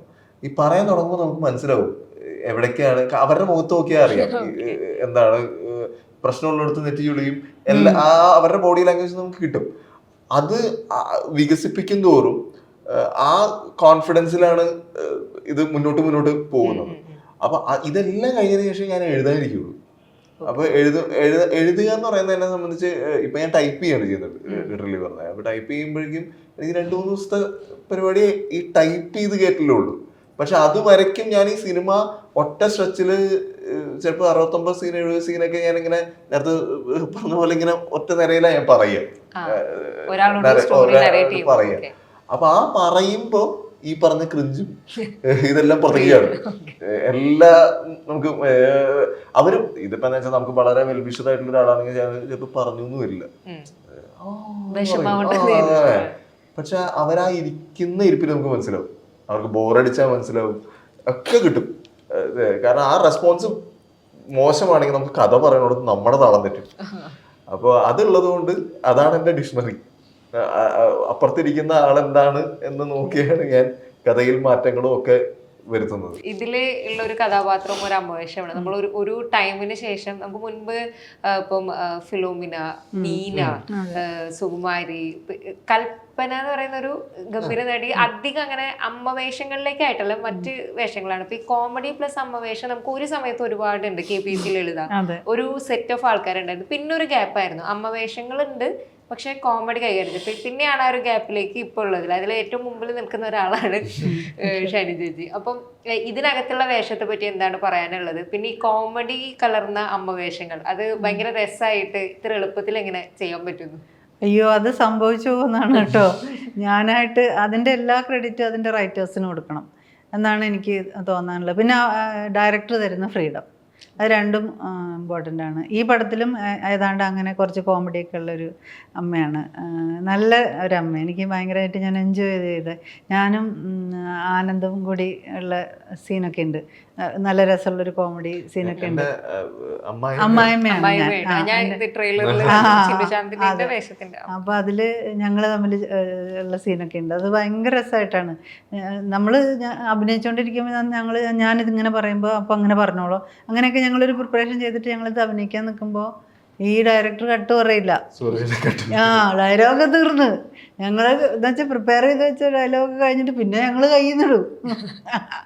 അങ്ങനെയാണ്. അതുപോലെ ഞാനും കുഞ്ഞികൃഷ്ണേട്ടനും ഞങ്ങൾ തമ്മിലും ഉണ്ട് അങ്ങനെ ചെറിയ ചെറിയ സാധനങ്ങൾ, രസമുള്ള ചില സീൻസൊക്കെ ഉണ്ട്. അത് അപ്പം ഞാൻ നന്നായിട്ട് എൻജോയ് ചെയ്ത് ആണ് ചെയ്ത്. ചിന്നുവിനോട് മാത്രമാണ് ഞാനിങ്ങനെ ഈ വിശേഷത്തെക്കുറിച്ച് ചോദിക്കുന്നതും അവളെ കുറച്ച് മാനസികമായിട്ട് വിഷമിപ്പിക്കുന്ന രീതിയിൽ സംസാരിക്കുന്നുണ്ടെന്ന് തോന്നുന്നു. അങ്ങനത്തെ ഒരു അമ്മ. ഇപ്പം ഈ ഒരു പ്രഗ്നൻസി റിലേറ്റഡ് ഇപ്പൊ കുറച്ചൊക്കെ നമ്മൾ പല രീതിയിലുള്ള സിനിമകൾ വന്നിട്ടുണ്ട്. അപ്പൊ അതിനകത്ത് എനിക്ക് തോന്നുന്നത് കുറച്ചുകൂടെ ഈ വിമൻ എങ്ങനെയാണ് അവരുടെ റീപ്രൊഡക്റ്റീവ് റൈറ്റ്സ് ഈ സൊസൈറ്റി ഹനിച്ചുകൊണ്ടിരിക്കുന്നതും, ലൈക്ക് വെദർ നമുക്കൊരു കുട്ടി വേണോ വേണ്ടേ എന്നൊക്കെയുള്ള തീരുമാനം എടുക്കാൻ സമ്മതിക്കാതിരിക്കുന്നതും ഒക്കെ ഉണ്ട്. അപ്പൊ ഇതിനകത്ത് എനിക്ക് തോന്നുന്നു ഒരു മെയിൽ പേഴ്സ്പെക്റ്റീവ് കൂടെ, അപ്പോഴത്തെ ഒരു പാർട്ട്ണറുടെ പേഴ്സ്പെക്റ്റീവ് കൂടെ ഇതിനകത്ത് അതിനും കൂടെ ഉള്ള ഒരു ഇമ്പോർട്ടൻസ് കൂടിയാണോ ആ സിനിമയുടെ ഒരു പുതുമ വരിക? ഇത് ബേസിക്കലി ഒരു കുട്ടി ഉണ്ടാവുക എന്ന് പറഞ്ഞൊരു കാര്യം ഈ രണ്ടുപേരും കൂടി ഉള്ളപ്പോഴാണ് സംഭവിക്കുക. ഇത് കുഞ്ഞുണ്ടാകുന്നത് നല്ല കാര്യം, കുഞ്ഞുണ്ടാകുന്നത് എങ്ങനെയെന്ന് പറയുന്നത് മോശം കാര്യമാവുന്ന ഒരു സൊസൈറ്റിയാണ് നമ്മുടെ. അപ്പൊ ഇത് തന്നെയാണ് വിഷയം നമ്മുടെ സിനിമ പറയുന്നത്. അപ്പൊ ഇതിനെക്കുറിച്ച് എത്ര സംസാരിക്കാം, എന്തുകൊണ്ട് സംസാരിച്ചുകൂടാ? പിന്നെ അതിനുപരി ഈ ചോദ്യം ഇപ്പൊ വിശേഷമൊന്നും ആയില്ലേ എന്ന് ചോദിക്കുന്നു, അനവസരത്തിലായിരിക്കും ചിലപ്പോൾ ഈ ചോദ്യങ്ങൾ പലപ്പോഴും വന്ന് വീഴുന്നത്. അപ്പൊ ഈ ചോദിക്കുന്ന ആള് ഇനി എന്ത് നല്ല ഉദ്ദേശത്തിൽ ചോദിച്ചതാണെങ്കിലും ചിലപ്പോൾ അപ്പുറത്ത് നിൽക്കുന്ന ആളുടെ അവസ്ഥ ഇതൊന്നും ആയിരിക്കില്ല, പറയാൻ പറ്റുന്ന അവസ്ഥയായിരിക്കില്ല. പിന്നെ എത്ര വരെ ഒരാളോട് ഇത് കടന്നു കയറി ചോദിക്കാം, പ്രൈവസി അതാണ്. ഇതെല്ലാം മാറ്റി വെച്ചാൽ തന്നെ ഇത് ഇവിടെ ഈ കഥയ്ക്ക് ഞാൻ കാണുന്ന പ്രസക്തിയും ഞാൻ കാണുന്ന പേഴ്സ്പെക്റ്റീവും, ഞാൻ ഈ കപ്പിൾ അവരുടെ വീക്ഷണത്തിൽ കൂടിയാണ് ഈ കഥ പോകുന്നത്. അത് നോക്കി കാണുന്നത് ഇത്രയധികം ഡെൻസിറ്റി ഓഫ് പോപ്പുലേഷൻ ഉള്ള ഒരു സംസ്ഥാനത്താണ് നമ്മളിരിക്കുന്നത്. പുറത്തിറങ്ങിയ ഇത്ര IVF ക്ലിനിക്കുകളുടെ അഡ്വർടൈസ്മെന്റ് നമുക്ക് കാണാം. 145 കോടി മനുഷ്യരുള്ള ഈ രാജ്യത്ത് ഇത്രയധികം IVF ക്ലിനിക്കുകൾ വരുന്നു. എന്തിനു വേണ്ടിയാണ് ഒരു കുഞ്ഞ് ജനിക്കുന്നത്? ഒരു കുഞ്ഞെന്ന് പറഞ്ഞു കഴിഞ്ഞാൽ അതിന്റെ പിറവി എന്ന് പറഞ്ഞു കഴിഞ്ഞാൽ ഒരു അത്ഭുതമായിട്ടുള്ള ഒരു കാര്യമാണ്. അതിന് വില കൊടുക്കണം. അതൊരു വെറും ജീവനല്ല. ഇത് ഇവിടെ വളർന്നു വന്ന് ഒരുപാട് കാര്യങ്ങൾ ഈ ലോകത്ത് ചെയ്യാനുള്ള ഒരാളുടെ സ്പേസ് ആണ് നമ്മൾ കൊടുക്കുന്നത്. അയാൾ വെറുതെ വരുന്ന ഒരാളല്ല. അപ്പൊ ആ വ്യക്തിയെ ഞാൻ പറയുന്നത്, നമ്മള് എല്ലാ പുണ്യപുരാണങ്ങളിലും ഒരു കുട്ടിയുടെ ജനനം, ഒരു യേശുക്രിസ്തുവിന്റെ ജനനം, അല്ലെങ്കിൽ ആ കൃഷ്ണന്റെ ജനനം ഒക്കെ പറഞ്ഞ് ഇത്രയും ഗ്ലോറിഫൈ ചെയ്യുമ്പോൾ ഇവിടെ പിറന്നു വീഴുന്ന ഓരോ കുഞ്ഞും അങ്ങനെയാണെന്നാണ് ഞാൻ വിശ്വസിക്കുന്നത്. അവർക്ക് ഇവിടെ ഒരുപാട് കാര്യങ്ങൾ ചെയ്യാനുണ്ട്. ആ പിറവിക്ക് വില കൊടുക്കുക, അവരിവിടെ വരേണ്ടതാണെന്ന്, അവര് ജീവിക്കേണ്ട സ്ഥലം സുരക്ഷിതമാണെന്നുള്ള കാര്യം ഉറപ്പുവരുത്തേണ്ടത് ഇന്ന് ജീവിക്കണം നമ്മളാണ്. അതിനെ ഊന്നി നിന്നിട്ടാണ് ഞാൻ ഈ കാര്യങ്ങൾ സംസാരിക്കുന്നത്. ഇപ്പം ഈ സിനിമയിൽ എത്തുന്നതിനൊക്കെ മുമ്പുള്ളൊരു സംഗീത സംവിധായകനായിട്ടുള്ളൊരു നീണ്ട നാളുണ്ടല്ലോ. അപ്പം അതിനകത്ത് ഇപ്പോൾ പൊടിമീശ മുളയ്ക്കണ പ്രായം എന്നുള്ളതായിരിക്കും എല്ലാവരും പെട്ടെന്ന് അസോസിയേറ്റ് ചെയ്യുന്ന ഒരു ഇത്. അതന്നെയാണോ കരിയറിലും ഒരു സംഗീത സംവിധാനത്തിന്റെ സ്പേസിൽ ഒരു ടേണിംഗ് പോയിന്റ്? അപ്പം അതിന് മുൻപ് ചെയ്തിട്ടുള്ള സിനിമകളുണ്ട്, അതിന് ശേഷവും ഒരുപാട് സിനിമകൾ വന്നിട്ടുണ്ട്. പക്ഷെ ഈ ഒരു പാട്ടായിരിക്കും. അപ്പോൾ ഇതിന്റെ ഒരു മേക്കിംഗ് എങ്ങനെയായിരുന്നു? നിങ്ങൾക്കും ഭയങ്കര ഫേവറേറ്റ് പാട്ടാണോ ആളുടെ പൊടിമീശ മുളയ്ക്കണ? ഭയങ്കര നൊസ്റ്റാൾജിയ ഉണ്ട്. പിന്നെ എപ്പോഴും നമുക്ക് ആർക്ക് വേണേൽ രസമായിട്ട് പാടാൻ പറ്റുമെന്ന് നമുക്ക് ഇങ്ങനെ തോന്നും. എല്ലാ പാട്ടും നമുക്ക് ഭയങ്കര കടുപ്പാണെന്നൊക്കെ തോന്നുമല്ലോ ചിലത്. ഇത് പക്ഷെ അങ്ങനെ ഭയങ്കര സ്വീറ്റ് സോങ് ആണ്. ഞാൻ എല്ലാ പ്രായത്തിലുള്ള ആൾക്കാർ, ഇപ്പം എൻ്റെ പാരൻസിനും ഇഷ്ടമാണ്, ജെൻസിക്കും ഇഷ്ടമാണ്, അങ്ങനെയൊക്കെ കണ്ടിട്ടുണ്ട്. ഇത് ആ ഒരു പാട്ടിന്റെ എന്താണ് ഒരു നിങ്ങളുടെ ലൈഫിലെ സ്ഥാനം എങ്ങനെയാണ്? എൻ്റെ ലൈഫിലെ സ്ഥാനം എന്ന് പറഞ്ഞു കഴിഞ്ഞാൽ, ഞാനിവിടെ ഇപ്പം ഇന്ന് ഇരിക്കുന്നുണ്ടെങ്കിൽ ആ പാട്ടുണ്ടായതുകൊണ്ടാണ്. കാരണം ഈ പണിയൊക്കെ നിർത്തി ഞാൻ വേറെ വല്ല നാട്ടിലേക്കൊക്കെ പോയാലോ എന്ന് ആലോചിക്കുന്ന ഒരു സമയത്താണ് ആ പടത്തിന്റെ കാര്യം പറഞ്ഞു. പാവ എന്ന് പറഞ്ഞ പടത്തിന്റെ കാര്യം നമ്മുടെ തന്നെ ഡയറക്ടർ സൂര്യചേട്ടൻ വിളിക്കുന്നത്. അതൊരു പാട്ട് ചെയ്യാനല്ല എന്നെ വിളിച്ചത്, എന്നെ ബാക്ക്ഗ്രൗണ്ട് സ്കോർ ചെയ്യാനാ വിളിച്ചത്. അപ്പൊ കഥയൊക്കെ പറഞ്ഞ അവരുടെ കഥ സ്ക്രിപ്റ്റ് വായിക്കാൻ ഭയങ്കര രസം. ഒരു സൈഡിൽ സ്റ്റോറി ബോർഡ് വരച്ചിട്ടുണ്ടാവും, ഇപ്പുറത്ത് സ്ക്രീൻ പ്ലേ ഉണ്ടാവും. അപ്പൊ അമർചിത്ര അത് വായിക്കണ പോലെയാണ് നമുക്ക് വായിക്കുക.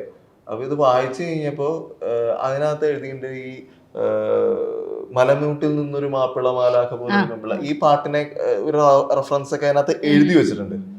വീട്ടിൽ ചെന്ന് കഴിഞ്ഞപ്പോ ഒരു പണി പരഗതി ഇല്ലാതെ നടക്കുന്ന കാലമാണ് ഞാൻ.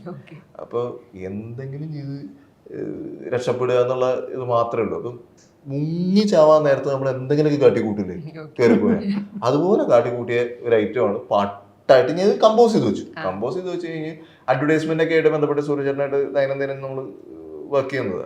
ഒരു പാട്ട് ചെയ്തിട്ടുണ്ട്, നിങ്ങൾ എന്നെ പാട്ടെല്ലാം ഏൽപ്പിച്ചേക്കുന്നത് എനിക്കറിയാം, പക്ഷെ ഒന്ന് കേട്ട് നോക്ക് എന്ന് പറഞ്ഞിട്ട് ട്യൂൺ കേൾപ്പിച്ചു കഴിഞ്ഞപ്പോൾ ഭയങ്കര ഇഷ്ടമായി. അത് കഴിഞ്ഞ് ആ പാട്ട് ചെയ്ത് ഇറങ്ങി സോക്കോൾഡ് നമ്മൾ എല്ലാവരും ഇഷ്ടപ്പെടുന്ന പാട്ട് എന്ന് പറയുന്ന ലേബിൾ എത്തിയപ്പോഴാണ് ഒരു പാട്ട് ഹിറ്റായി എന്ത് സംഭവിക്കുന്ന എനിക്ക് മനസ്സിലാവും.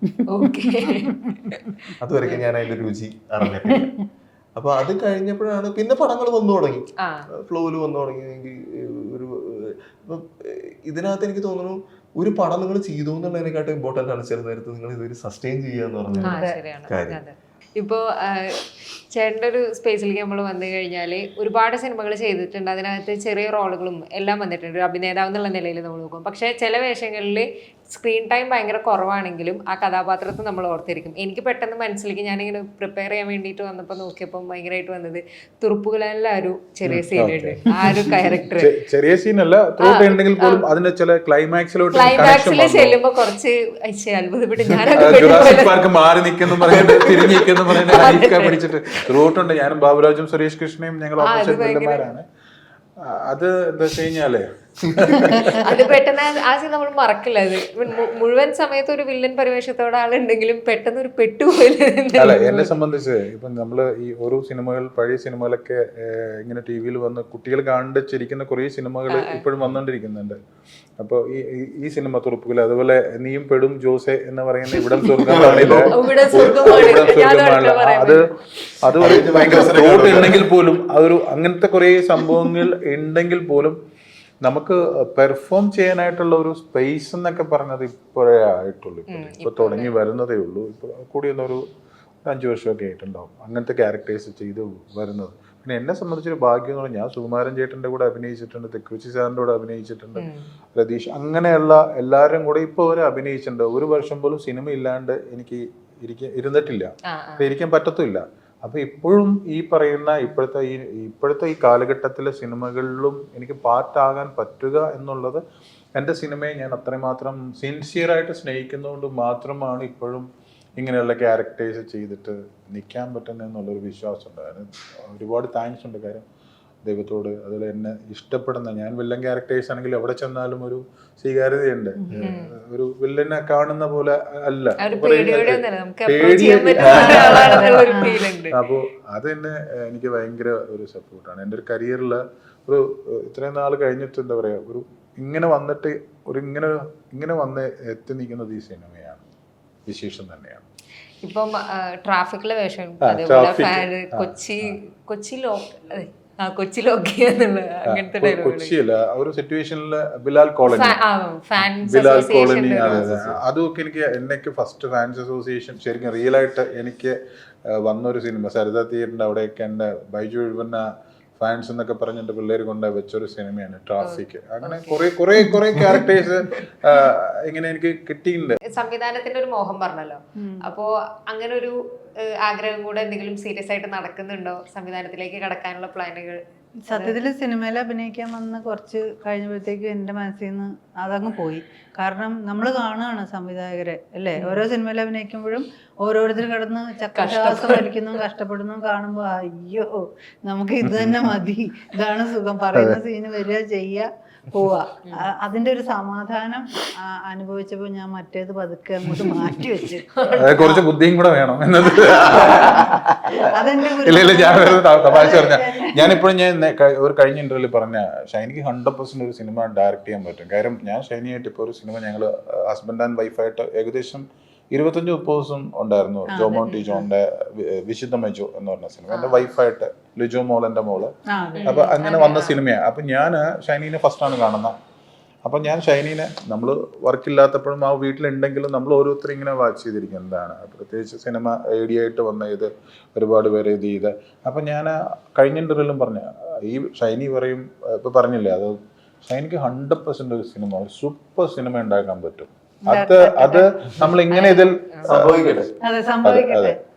സിനിമകൾ സംഭവിക്കുകയാണ് ചെയ്യണം. ഞാൻ അങ്ങനെ വിശ്വസിക്കുന്ന ഒരാളാണ്. നമ്മൾ പോലും പ്രതീക്ഷിക്കാതെ ആയിരിക്കും. ഇപ്പൊ ആനന്ദിന്റെ അഭിപ്രായം അല്ല, അനുഭവം തന്നെ കേട്ടില്ലേ. അപ്പൊ നമുക്കറിയില്ല, നമ്മുടെ തലയിൽ അങ്ങനെ ഒരു സംഗതി എഴുതി വെച്ചിട്ടുണ്ടെങ്കിൽ ഡെഫിനറ്റ്ലി ഇറ്റ് വിൽ ഹാപ്പൻ. അപ്പൊ അതുപോലെ വൈജേടൻ പറഞ്ഞ പോലെ അങ്ങനെ ഒരു യോഗം എനിക്കുണ്ടെങ്കിൽ അത് നടക്കും. ഈ മമ്മൂട്ടി ആയിട്ടുള്ള ഇപ്പൊ ഒരു ഫസ്റ്റ് ഈ പടത്തിന്റെ കാര്യമാണല്ലോ, ട്രെയിനിന്റെ ഒരു ഇത് പറഞ്ഞത്. ഈ ഒരു ആൽബത്തിന്റെ എന്തോ പ്രകാശനം സംബന്ധിച്ച് അതിന്റെ ഫുൾ ഡീറ്റെയിൽസ് എനിക്ക് കിട്ടിയില്ല. ഒരു ആൽബത്തിന് വരികൾ എഴുതിയും അതിന്റെ ഒരു പ്രകാശനം പിന്നെ ഇപ്പൊ നമ്മള് കാതലിലേക്ക് എത്തി നിൽക്കുമ്പോ ഒരൊറ്റ സീനിൽ ബ്രോക്കർ സീനിൽ വരുന്നുണ്ട്. അങ്ങനെ ഒറ്റ സീനേ ഉള്ളൂ, പക്ഷെ അതിനെ നമ്മള് മൈൻഡിൽ ഭയങ്കരമായിട്ട് നിൽക്കും.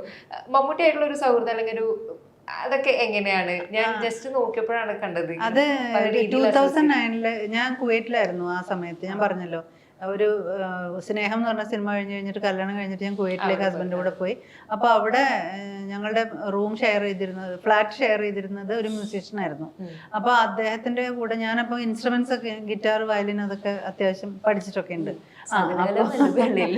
എല്ലാം തൊട്ട് വെച്ചിട്ടേ ഉള്ളൂ. അപ്പൊ നമ്മളിങ്ങനെ, ഞാൻ അത്യാവശ്യം എഴുതുമായിരുന്നു. അപ്പൊ വെറുതെ അവിടെ ഇരുന്നിട്ട് നമ്മളൊരു പാട്ട് ജാം ചെയ്തതാണ്. അങ്ങനെ ഒരു മൗനം പ്രണയം എന്ന് പറഞ്ഞിട്ട്.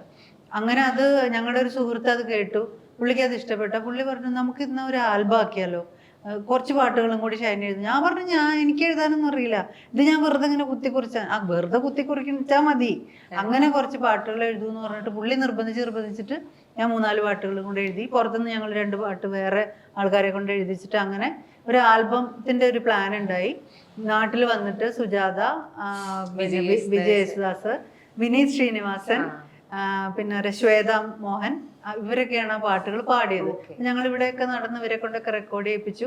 വിജയ് യേശുദാസ് ആണ് അവസാനമായിട്ട് പാട്ട് പാടാൻ വന്നത്. അദ്ദേഹം ഞങ്ങളുടെ പാട്ടുകളൊക്കെ കേട്ടപ്പോൾ പറഞ്ഞു ഞാനൊരു പുതിയ റെക്കോർഡ്സ്, ദിവാ റെക്കോർഡ്സ് എന്ന് പറഞ്ഞിട്ടൊരു സാധനം ഇറക്കുന്നുണ്ട്, അപ്പൊ അതിന്റെ ആദ്യത്തെ ആൽബമായിട്ട് നിങ്ങളുടെ ഈ ഇത് ഇറക്കിക്കോട്ടേന്ന് ചോദിച്ചു. അപ്പൊ ഞങ്ങൾ വേഗം ഞങ്ങളുടെ പ്രൊഡ്യൂസർ, അവിടെ ഒരു പ്രൊഡ്യൂസർ ഉണ്ടല്ലോ, അദ്ദേഹത്തിന് വിജയ് യേശുദാസായിട്ട് മുട്ടിച്ചു കൊടുത്ത് അവര് തമ്മിൽ സംസാരിച്ച് തീരുമാനമായി. അങ്ങനെയാണ് ആ ആൽബം, മൗനം പ്രണയം എന്നാണ് ആൽബത്തിന്റെ പേര്. അത് ഒബ്രോൺ മോള് സ്റ്റാർട്ട് ചെയ്ത സമയമാണ്. കടകളൊക്കെ വന്നു കൊടുക്കുന്നേ ഉള്ളൂ. എനിക്ക് തോന്നുന്നു ട്രെൻഡ്സ് മാത്രമേ ഉള്ളൂ അന്നവിടെ. അപ്പോൾ ഞാൻ ഗൾഫിൽ നിന്ന്, കുവൈറ്റിൽ നിന്ന് വന്നു, ഇതിന്റെ ഡയറക്ടറും വന്നു. അങ്ങനെ മമ്മൂക്കയും ദാസേട്ടനും കൂടിയാണ് അത് റിലീസ് ചെയ്യുന്നതൊക്കെ. ഞാനത് ഇങ്ങനെ സ്റ്റേജിൽ ഇങ്ങനെ നിൽക്കുമ്പോൾ അന്തം വിട്ട് നിൽക്കുക, ഇത് സ്വപ്നമാണോ അതോ ഇത് ശരിക്കുള്ളതാണോ എന്നിങ്ങനെ നുള്ളി നോക്കാണ്. കാരണം നമ്മളൊന്നും ഒരിക്കലും, ഞാൻ ഇങ്ങനെ സിനിമകളോടുള്ള ഭ്രാന്തുണ്ട്, മമ്മൂക്കയുടെ ക്യാരക്ടേഴ്സിനോട് ഭയങ്കര ഇഷ്ടമാണ്. പക്ഷെ ഒരിക്കലും അദ്ദേഹത്തിൻ്റെ ഒക്കെ കൂടെ ഒരു സ്റ്റേജ് ഇങ്ങനെ ഷെയർ ചെയ്യാൻ പറ്റുക എന്നുള്ളതൊന്നും നമ്മുടെ സ്വപ്നത്തിൽ പോലും ഇല്ല. അന്ന് ഞാൻ അഭിനയിക്കുന്നു അദ്ദേഹത്തിന്റെ കൂടെ ഭാവിയിൽ ഞാൻ അഭിനയിക്കുന്നുള്ളതൊന്നും നമ്മൾ ചിന്തിക്കുന്നില്ലല്ലോ. അതിനുശേഷമാണ് ഞാൻ പിന്നെ മമ്മൂക്കയുടെ കൂടെ വർക്ക് ചെയ്യുന്നത് ഈ ദ ട്രെയിൻ എന്നുള്ള പടത്തില്. അതിന് ആദ്യമായിട്ട് ഞാൻ മമ്മൂക്കയുടെ കൂടെ അഭിനയിക്കുന്നത് പുള്ളിക്കാരൻ സ്റ്റാറാന്നുള്ളൊരു പടത്തിലാണ്. അതിനുശേഷം ഗാനഗന്ധർവൻ ആ പടത്തിൽ അഭിനയിച്ചു, പ്രീസിൽ അഭിനയിച്ചു, പിന്നെയാണ് കാതല്. ഗാനഗന്ധർവനിൽ അഭിനയിക്കുമ്പോൾ ഞാൻ ഈ ആൽബത്തിന്റെ കാര്യം മമ്മൂക്കയോട് പറഞ്ഞു. അപ്പോൾ മമ്മൂക്കൊക്കെ ഓർമ്മയൊന്നുമില്ല. അങ്ങനെ ഉണ്ടായി അല്ലേ, ശരി, അതെന്നായിരുന്നു? 2009 വിജയ് യേശുദാസിന്റെ. അപ്പൊ ചെറിയൊരു മെമ്മറി ഒക്കെ ഉണ്ട്, അങ്ങനെ മറക്കുന്ന ആളൊന്നുമല്ല. അങ്ങനെ ഒരു ആൽബം ദാസറിന്റെ കൂടെ ചെയ്തിട്ടുണ്ട്. ഷൈനിയാണോ അതിന്റെ ലിറിക്സ് ഒക്കെ എഴുതി? അങ്ങനെ ചോദിച്ച് ഞങ്ങൾ അങ്ങനെ സംസാരിച്ചു. അപ്പൊ അന്ന് ഞാനൊരു കോപ്പി കൊണ്ടുവരുന്നു, അതിന്റെ ഒരു CD ആണെന്ന്. മനസ്സിലായില്ല, ഇപ്പോഴല്ലേ മറ്റേ ഇതൊക്കെ ആയത്. അന്ന് CD യിലാണ് ഞങ്ങൾ ചെയ്തത്. അപ്പൊ ഞാനത് മമ്മൂക്കയ്ക്ക് കൊടുത്തു കയ്യിൽ, ഇങ്ങനെ ഇതിന്റെ ഒരു കോപ്പി. അങ്ങനെ ഒരു സംഭവം ഉണ്ടായിട്ടുണ്ട്. ഒറ്റ ഒരു ചോദ്യം കൂടി മ്യൂസിക്കായിട്ട് സംബന്ധിച്ചിട്ട്, ഇപ്പം വിനീതിനെ കൊണ്ടിട്ട് ഒരു മെയിലും ഫീമെയിലും വോയിസിൽ പാടിപ്പിച്ചിട്ടുള്ള പ്രേതത്തില്, അതിന്റെ ഐഡിയ എങ്ങനെയായിരുന്നു? സ്ക്രിപ്റ്റില് ഉള്ള ഒരു സീൻ വെച്ചിട്ട് തന്നെയാണോ അങ്ങനെ പാടിപ്പിക്കാന്നൊക്കെ ഉള്ളത്? അത് അങ്ങനെ ഒരു ഡയറക്ടേഴ്സ് പോയിന്റ് ഇത് ഐഡിയ വന്നതാണ്. ട്രൈ ചെയ്യാന്ന് പറയുമ്പോൾ നമുക്ക് നോക്കാം, എനിക്ക് ഇഷ്ടമാണ്, മിമിക്രിക്ക് ഇഷ്ടമാണ്, അങ്ങനെ ശരി നോക്കാൻ നോക്കിയതാ. അപ്പൊ ഈ അത്തരം പരീക്ഷണങ്ങളൊക്കെ കിട്ടി കുട്ടിയെ ചട്ടി നോക്കുന്ന അവസ്ഥയാണ്. പിന്നെ ഓക്കെ ആയിട്ട് പോയ കാര്യങ്ങളാണ്. പക്ഷെ അത് അങ്ങനെ ഒരു കാര്യത്തിന് വേണ്ടി ചെയ്തതാണ്. ഇപ്പം ഈ ആക്ടിങ്ങിന്റെ കാര്യം പറഞ്ഞപ്പോഴേ, ഞാനൊരു ഇന്റർവ്യൂവിൽ പറഞ്ഞത് കേട്ട് ഇങ്ങനെ ഓൺലൈനായിട്ട് കുറച്ച് ആക്ടിങ് ക്ലാസ്സസ് ഒക്കെ അറ്റൻഡ് ചെയ്തത്. ഇപ്പൊ ഇതേപോലെ ഇപ്പൊ നമ്മള് കരിയറിന്റെ ഒരു പുതിയ ഒരു സ്വഭാവ നടൻ അല്ലെങ്കിൽ കുറച്ചുകൂടെ അത്തരം വേഷങ്ങൾ, ആഴമുള്ള വേഷങ്ങളിലേക്കൊക്കെ മാറാൻ ശ്രമിക്കുകയാണെന്ന് പറഞ്ഞു. ഇപ്പൊ ഇവിടെ അഭിനയത്തിലേക്കും കൂടെ ഒരു ചൂടെടുത്ത് വെച്ചിരിക്കുകയാണ്. നിങ്ങൾ 3 പേരും സ്വയം ആക്ടിങ്ങിൽ കുറച്ചുകൂടെ മെച്ചപ്പെടുത്താൻ അല്ലെങ്കിൽ ആക്ടിങ് പുതിയ കാലത്തിന് ചേരുന്ന രീതിയിലാക്കാൻ അതിനൊക്കെ എന്തെങ്കിലും ചെയ്യുന്നുണ്ടോ? അതിപ്പോ ഒരു ബുക്ക് ഇറങ്ങിയിട്ടുണ്ട്, അത് ഞാനത് ശ്രമിച്ചിട്ട് കിട്ടിയിട്ടില്ല. എങ്ങനെ അഭിനയത്തില് ശരിക്കും പറഞ്ഞാൽ അങ്ങനെ നമുക്ക് അങ്ങനെ എൻ്റെ ഒരു ഇതാണ്, എനിക്ക് മറ്റുള്ള അറിയില്ല. നമുക്ക് അഭിനയം എന്ന് പറയുന്നത് അത് ശരിക്കും പറഞ്ഞാൽ ജന്മന കിട്ടുന്നത് തന്നെ 100%. അതിനായിട്ടുള്ള ഇടം കിട്ടുക എന്നുള്ളതാണ്. ഇടം കിട്ടുന്നതിന് നമുക്ക് അത് പോയിട്ട് നമുക്ക് ഒരാൾ പഠിപ്പിച്ചു തന്നുകൊണ്ട് ഒരിക്കലും ആക്ടിങ് പൂർണ്ണമാകാനോ അല്ലെങ്കിൽ അത് പറ്റത്തില്ല. നീ ഇങ്ങനെ അഭിനയിക്കാൻ പറഞ്ഞാൽ ഒരിക്കലും അയാളെ പോലെ അയാളുടെ ആക്ടിങ് അയാൾക്ക് മാത്രമേ ഉണ്ടാവുള്ളൂ. അങ്ങനെ പഠിക്കാൻ പറ്റും എന്ന് എനിക്ക് തോന്നുന്നില്ല. അതിനായിട്ട് ആരെങ്ങനെ ട്രൈ ചെയ്യുന്നുണ്ടോന്നും അറിയില്ല, എനിക്ക് അറിയില്ല. ലുക്സും അങ്ങനത്തെ പരിപാടികൾ ഇപ്പൊ പണ്ടത്തെ പോലെ നമ്മൾ ചില മൂമെന്റ്സ് ഇപ്പൊ പണ്ടത്തെ നമ്മൾ ക്ലോസ് ഒക്കെ ചെയ്യുന്ന സമയത്ത് ഇപ്പൊ അങ്ങോട്ടും ഇങ്ങോട്ടൊക്കെ നോക്കണ ചിലപ്പോൾ നമ്മൾ ഇപ്പൊ ഇങ്ങനെ തിരിഞ്ഞ് നോക്കുന്നതൊക്കെ എല്ലാം ചെറുതും ഇങ്ങനത്തേക്ക് മാത്രമായി, ചെറിയ കുഞ്ഞു മൈന്യൂട്ട് പരിപാടികളായി. അങ്ങനെയല്ല. പക്ഷെ എന്നെ സംബന്ധിച്ച് ഒരാൾ നമ്മളെ മറ്റെല്ലാം എല്ലാം പഠിക്കാം ഒരു ഗുരുവിനെ വെച്ചിട്ട്. പക്ഷെ ആക്ടിങ് മാത്രം അങ്ങനെ ഒരാളെ വെച്ചിട്ട് പഠിക്കാൻ പറ്റുമോ? ഇപ്പം നമ്മൾ ഉദയനാണ് താരത്തിൽ അങ്ങനെ കണ്ടിട്ട്, ഞാൻ അഭിനയിച്ച സിനിമയാണ്, ജഗതി ചേട്ടൻ വന്നിട്ട് പഠിപ്പിക്കുന്നുണ്ട്. സിനിമ മാത്രമല്ല അങ്ങനെ പഠിക്കാൻ പറ്റുമെന്ന് തോന്നുന്നില്ല, എനിക്കറിയില്ല. എങ്ങനെയാണ് എന്തുകൊണ്ട് അങ്ങനെ ഒരു ക്ലാസ് പഠിക്കണം എന്ന് തോന്നിയിട്ട് തന്നെയാണ് എനിക്ക്. ഞാൻ പലപ്പോഴും അഭിനയിക്കുമ്പോൾ എല്ലാവരും എന്നോട് പറയും ഞാൻ ഭയങ്കര നാച്ചുറൽ ആയിട്ടാണ് ചെയ്യണതെന്നൊക്കെ പറയും. പക്ഷെ ഞാൻ എൻ്റെ സിനിമകൾ കാണുമ്പോൾ ഞാൻ എൻ്റെ കുറ്റം മാത്രമേ കാണുള്ളൂ. അയ്യോ അതങ്ങനെ അല്ലായിരുന്നു ചെയ്യേണ്ടിയിരുന്നത്, അവിടെ തെറ്റിപ്പോയി, അവിടെ ഞാൻ പറയുമ്പോൾ ഞാൻ കൈ എന്തിനെങ്ങനെ എടുത്തേ, അങ്ങനെ എൻ്റെ കുറ്റങ്ങളാണ്. അതാണ് ഞാൻ അങ്ങനെ കാണും ഞാൻ. അപ്പം എനിക്ക് പലപ്പോഴും തോന്നിയിട്ടുണ്ട് എൻ്റെ പല സമയത്തും ഞാൻ ചെയ്യണ കാര്യങ്ങൾ ശരിയാവുന്നില്ല, എന്തൊക്കെയോ കറക്ഷൻസ് എനിക്ക് വേണം എന്ന് എനിക്ക് തോന്നിയിട്ടുണ്ട്. അപ്പോൾ അത് ഞാൻ പലരോടും ഷെയർ ചെയ്തപ്പോൾ എന്നോട് TK രാജീവ് കുമാർ സാറിൻ്റെ ബർമുഡ എന്ന് പറഞ്ഞൊരു പടമുണ്ട്, അതിലെനിക്കൊരു പോലീസ് വേഷമായിരുന്നു. അത് ത്രൂ ഔട്ട് ഉണ്ട്, ഭയങ്കര ഒരു ഹെവി ക്യാരക്ടറായിരുന്നു. അപ്പോൾ അത് ചെയ്യുമ്പോൾ ഞാൻ കുറേ പ്രശ്നങ്ങൾ ഇത് ഫേസ് ചെയ്തു. എനിക്ക് ഒരു റൂം ഇങ്ങനെ ഫുള്ള് സ്പേസ് തന്നിരിക്കുകയാണ്. അപ്പോൾ അതിനകത്തുനിന്ന് ഞാൻ എൻ്റെ ഓപ്പോസിറ്റ് ഉള്ളത് വിനയ് ഫോർട്ടാണ്. വിനയ് ഫോർട്ട് അവിടെ ഒരു സീറ്റിലിരിക്കുക. എൻ്റെ സബ് ഇൻസ്പെക്ടറാണ് പുള്ളി, ഞാൻ ASI ആണ്. അപ്പോൾ അദ്ദേഹം പുതുതായിട്ട് ജോയിൻ ചെയ്ത് വന്ന ആൾ, ഞാൻ അവിടുത്തെ സീനിയർ ഇതാണ്. അപ്പോൾ ഞാനിങ്ങനെ ഓരോ കാര്യങ്ങൾ ചെയ്തുകൊണ്ട്, ആക്ടിവിറ്റീസ് ചെയ്തുകൊണ്ട് പുള്ളിയോട് ഈ സ്റ്റേഷൻ്റെ കാര്യങ്ങൾ സംസാരിക്കണം. അതിങ്ങനെ ചെയ്യാൻ തുടങ്ങിയപ്പോൾ ഇത്രയും സ്പേസ് യൂസ് ചെയ്യണ്ട. ഞാൻ ഇതുവരെ അത് ചെയ്തിട്ടില്ല. ഇപ്പൊ ഫേസ് ടു ഫേസ് സംസാരിക്കുക, അങ്ങനെയുള്ള ക്ലോസ് കട്ട്സേ ഞാൻ ചെയ്തിട്ടുള്ളൂ. അപ്പം ഈ സ്പേസ് എങ്ങനെ യൂസ് ചെയ്യണം എന്നുള്ളത് എനിക്ക് കിട്ടുന്നില്ല. അപ്പൊ ടേക്ക് ഒന്ന് പോകുന്നു, 2 പോകുന്നു. അപ്പം രാജകുമാർ സാർ അവിടെ നിന്ന് പറയുന്നുണ്ട്, എൻ്റെ ദൈവമേ, ഓരോ ആക്ടേഴ്സൊക്കെ കൊതിക്കും ഇത്രയും സ്പേസ് കിട്ടാൻ. ഇപ്പൊ മോഹൻലാലും മമ്മൂട്ടിയൊക്കെ ചെയ്യുന്ന കണ്ടിട്ടില്ലേ? സ്പേസ് കിട്ടുമ്പോൾ ഇങ്ങനെ എന്താ പറയാ, അവരിങ്ങനെ അർമാദിച്ച് അഭിനയിക്കുന്ന കണ്ടിട്ടില്ലേ? അതൊക്കെ ഒന്ന് ഓർത്തു നോക്കൂ. എന്നിട്ട് അതുപോലെയൊക്കെ ചെയ്യൂന്ന് പറയുമ്പോൾ, അപ്പൊ നമ്മൾ ചെയ്യുന്ന ആക്ടിവിറ്റി, പറയുന്ന ഡയലോഗ്, ഇത് രണ്ടും ശ്രദ്ധിക്കണം. ഞാൻ ഇന്ന സ്പോട്ടിൽ എത്തുമ്പോൾ ഈ ഡയലോഗ് ആയിരിക്കണം അവിടെ വരേണ്ടത്. അപ്പുറത്തോട്ട് ചെന്നിട്ട് അവിടെ ഒരു സാധനം അവിടെ വെക്കുമ്പോൾ ഞാൻ ഈ ഡയലോഗ് അവിടെ പറഞ്ഞ് അവസാനിപ്പിച്ചിരിക്കണം. ഇത് എളുപ്പമല്ല മോളെ, ടൈമിങ്. അപ്പോഴാണ് എനിക്ക് മനസ്സിലാവുന്നത് കുറെ സാധനങ്ങളും കൂടി ഞാൻ മനസ്സിലാക്കാനുണ്ട്, പഠിക്കാനുണ്ട്. അപ്പൊ രാജകുമാർ സാറാണ് എന്നെ കുളൂർ മാഷെ പരിചയപ്പെടുത്തുന്നത്. കോഴിക്കോടാണ് സാറിന്റെ വീട്. അപ്പൊ സാർ അന്ന് കോവിഡിന്റെ ആ സമയത്താണ് വെറുമയുടെ ഷൂട്ട് നടക്കുന്ന, പടം റിലീസായിട്ടില്ല. ഞാൻ വളരെ പ്രതീക്ഷയോടുകൂടി കാത്തിരിക്കുന്ന സിനിമയാണ്. അപ്പൊ നല്ലൊരു ക്യാരക്ടറായിരുന്നു അത്. അപ്പൊ ഞാൻ മാഷെടുത്ത് ഇങ്ങനെ, മാഷ എനിക്ക് എന്തൊക്കെയോ പ്രശ്നങ്ങളുണ്ട്, എന്താന്ന് ചോദിച്ചാൽ എനിക്ക് കൃത്യമായിട്ട് പറഞ്ഞു തരാൻ അറിയില്ല, പക്ഷെ എനിക്കറിയാം എനിക്ക് എന്തൊക്കെയോ ഇനി പഠിക്കാനുണ്ട് എന്നുള്ളത്. അങ്ങനെയാണ് ഞാൻ മാസ്റ്റർ ഓൺലൈൻ ക്ലാസ്സിൽ കയറുന്നത്. മാഷ അവിടെ അഭിനയം പഠിപ്പിക്കുന്നില്ല, പക്ഷെ അതാണ് അതിൻ്റെ ഏറ്റവും വലിയ തമാശ. മാഷ് കുറേ കാര്യങ്ങൾ നമുക്ക് പറഞ്ഞു തരും. അതിൽ നിന്ന് നമുക്ക് എന്താണ് വേണ്ടതെന്നുള്ളത് നമ്മൾ മനസ്സിലാക്കി എടുത്തോളണം. എന്നിട്ട് അത് പ്രാക്ടിക്കലാക്കാൻ നോക്കണം. അല്ലാണ്ട് നീ ഇങ്ങനെ അഭിനയിക്കൂ, അല്ലെങ്കിൽ നീ ഇങ്ങനെ കരയൂ, അങ്ങനെ പറഞ്ഞ് പഠിപ്പിക്കുന്നേ ഇല്ല. മാഷിന്റെ രീതിയല്ല അത്. മനസ്സിലായില്ലേ? മാഷ് നാടകം ഓറിയന്റഡ് ആയിട്ടുള്ള ഒരാളാണ്. എനിക്ക് മാഷ് ഒരു നാടകം തന്നിട്ട് ഷൈനി അത് അഭിനയിക്കണം, എനിക്ക് അത് കാണണം എന്ന് പറഞ്ഞിട്ട് ഇപ്പോൾ 3 വർഷമായി. ഞാൻ എൻ്റെ മടി കാരണം ഇതുവരെ ഞാൻ നാടകം പഠിച്ചിട്ടില്ല. ഒരു ഫുൾ സ്ക്രിപ്റ്റ് ഇപ്പോഴും എൻ്റെ കയ്യിൽ ഇരിക്കുകയാണ്. അപ്പോൾ അങ്ങനെ ആണ് ഞാൻ മാസ്റ്റർ ക്ലാസ്സിൽ പോകുന്നത്. ഞാൻ വഴി കുറേ പേര് മാസ്റ്റർ ക്ലാസ്സിലേക്ക് പോയിട്ടുണ്ട്. സത്യം പറഞ്ഞാൽ നമുക്കൊരു കറക്ഷൻ അല്ലെങ്കിൽ കുറച്ചും കൂടി കൂടുതൽ മനസ്സിലാക്കാൻ, അഭിനയം മനസ്സിലാക്കാൻ അങ്ങനത്തെ ക്ലാസ്സുകൾ അറ്റൻഡ് ചെയ്യണം നല്ലതെന്നാണ് എൻ്റെ ഒരു അഭിപ്രായം. നമുക്ക് ബേസിക്കലി അഭിനയം നമുക്ക് അറിയായിരിക്കും, പക്ഷെ പോളിഷ് ചെയ്തെടുക്കുക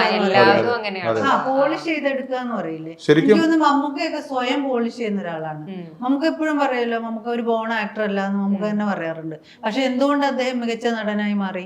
സ്വയം പഠിച്ച് സ്വയം പോളിഷ് ചെയ്ത് മിനിക്കിയാണ് അദ്ദേഹം ഇപ്പോഴത്തെ മമ്മൂക്കയായി എന്നാണ് എനിക്ക് തോന്നുന്നത്. ശരിക്കും ലാലേട്ടൻ എനിക്ക് അങ്ങനെയല്ല. ലാലേട്ടൻ മമ്മൂക്ക തമ്മിലുള്ള വ്യത്യാസം തന്നെ അതാണ്, അല്ലേ? തീർച്ചയായിട്ടും. പിന്നെ ഒരു ഞാൻ വിശ്വസിക്കുന്ന ഒരു ആക്ടറെ സംബന്ധിച്ച് ഒരു ക്യാരക്ടർ കിട്ടിക്കഴിഞ്ഞാൽ അതിന്റെ ഗുരുനാഥൻ എന്ന് പറയുന്നത് ശരിക്കും പറഞ്ഞാൽ ഡയറക്ടർ തന്നെയാണ്. കാര്യം ഒരുപാട് സിനിമകളിൽ അദ്ദേഹം പറഞ്ഞു തരുന്ന രീതിയും, അദ്ദേഹം ചിലപ്പോൾ ഈ പറഞ്ഞ കൈ അനക്കങ്ങളൊക്കെ പോലും അത് വേണ്ട, അല്ലെങ്കിൽ ഒരാൾ പറയുന്ന കേട്ടിട്ടുണ്ട്, അതേപോലെ ചെയ്താൽ നമുക്ക് ഒന്നും നമ്മൾ പോയി പഠിച്ചിട്ട് ചെയ്യുന്നതല്ല. ഓരോ ക്യാരക്ടേഴ്സും ഓരോ ഇതാ. നമ്മൾ എന്ത് ക്യാരക്ടർ എന്ന് പറഞ്ഞിട്ട് നമുക്ക് പഠിക്കാൻ പറ്റും. കിട്ടിക്കൊണ്ടിരിക്കുന്ന ക്യാരക്ടേഴ്സ് എല്ലാം ഡിഫറെന്റ് ക്യാരക്ടേഴ്സ് ആണ്. അതെ അങ്ങനെ ഈ പറഞ്ഞ ബേസിക് കാര്യങ്ങൾ, ലുക്കും അങ്ങനത്തെ കാര്യങ്ങളും അല്ലാത്തതും സ്പേസ് യൂസ് ചെയ്യുന്നതൊക്കെ പഠിക്കുന്നത് നല്ലതാണ്. ഓക്കെ, എന്നാൽ പോലും ഇന്ന് നമ്മുടെ കൂടെ നിൽക്കുന്ന എല്ലാ വലിയ നമ്മളൊക്കെ ആരാധിക്കുന്നതല്ല, ഇഷ്ടപ്പെടുന്ന, അതുപോലെ അത്രയും ഇതായിട്ടുള്ള ആർട്ടിസ്റ്റുകൾ ഒന്നും പഠിച്ചിട്ട് വന്നിരിക്കുന്ന ആൾക്കാരല്ല ഇവിടെ ഇന്ത്യൻ സിനിമയിലുള്ളവർ മുഴുവനും. ആണോ? അല്ല. അപ്പോൾ അതൊരു ഭാഗ്യമാണ്. പിന്നെ നമുക്കൊരു കഴിവ് നമ്മൾ കിട്ടുന്നത് മാക്സിമം നമ്മൾ ഹാർഡ് വർക്ക് ചെയ്യണം. ഹാർഡ് വർക്ക് ചെയ്യാത്ത പരിപാടിയില്ല. വന്നിട്ട് അങ്ങനെയല്ല, ഹാർഡ് വർക്ക് ചെയ്യണം, പ്രയത്നിക്കണം.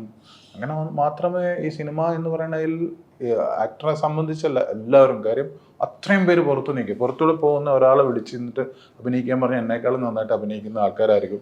സിനിമയായിട്ട് ഒരു ബന്ധം ഉണ്ടാവില്ല. ട്രെയിന് പോകാനായിട്ട് എന്ന് പറഞ്ഞിട്ട് സീൻ കൊടുത്താൽ ചിലപ്പോൾ നമ്മളൊക്കെ പെർഫോം ചെയ്യുന്നതെങ്കിൽ അപ്പുറമായിട്ട് ചെയ്യുന്ന ആൾക്കാരുണ്ടെന്ന് സിനിമയാണ്. അത് അറിഞ്ഞുകൊണ്ട് എല്ലാവരും നിന്നാൽ പിന്നെ ഇന്ന് എല്ലാ മുഖങ്ങളും തിരിച്ചറിയുന്ന മുഖങ്ങളൊന്നും വേണമെന്നില്ല. ഇന്നത്തെ സിനിമ അതാണ്. ഞാൻ എല്ലാം ഫേസ് ചെയ്ത് വന്ന ആളാണ്. എൻ്റെ ഒരു എക്സ്പീരിയൻസ് പറയുക.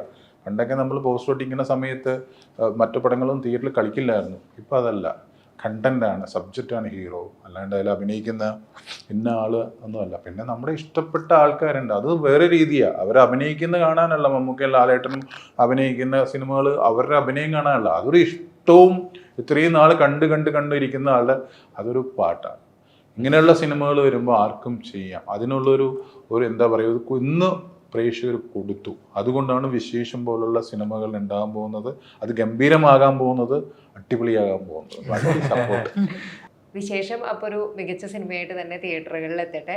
എല്ലാവർക്കും ഒരുപാട് ഇഷ്ടപ്പെടുന്ന ഒരുപാട് കാര്യങ്ങൾ ആ ചിത്രത്തിൽ ഉണ്ടാവട്ടെ. Thank you. Thank you so much.